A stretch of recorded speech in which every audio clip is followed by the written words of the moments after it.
Dinas Tenaga Kerja Kota Cilegon melaksanakan penyuluhan bimbingan jabatan dan praseleksi bagi puluhan pencari kerja di Aula Kantor Disnaker Kota Cilegon, Kamis 13 November.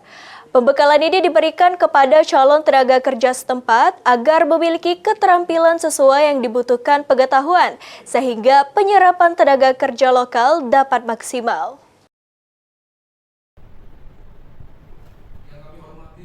Puluhan pencari kerja di Cilegon, Banten, Kamis 13 November mengikuti penyuluhan bimbingan jabatan dan praseleksi yang digelar Dinas Tenaga Kerja Kota setempat berkolaborasi dengan perusahaan swasta di Aula Kantor Disnaker Kota setempat. Kepala Bidang Penempatan Tenaga Kerja Hidayatullah mengatakan kegiatan ini dilakukan untuk memberikan pembekalan kepada para calon tenaga kerja agar memiliki pengetahuan sesuai yang dibutuhkan. Sekaligus juga untuk memfasilitasi perusahaan dalam memaksimalkan penyerapan tenaga kerja lokal. Ia menyebut sepanjang tahun 2025, sedikitnya terdapat sebanyak 54 perusahaan yang telah berkolaborasi dengan Disnaker untuk melakukan perekrutan karyawan.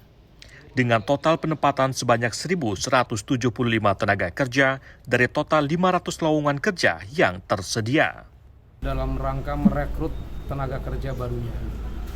Alhamdulillah, bekerjasama dengan Disnaker melakukan bimbingan praseleksi.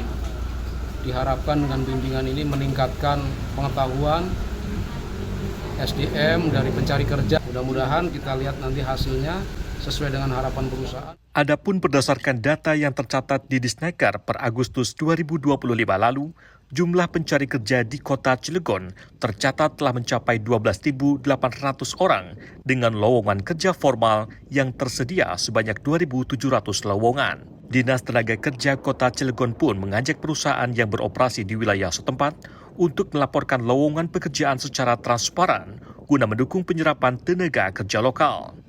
Dari Cilegon, Banten, Susmiatun Hayati, Kantor Berita Antara, mewartakan.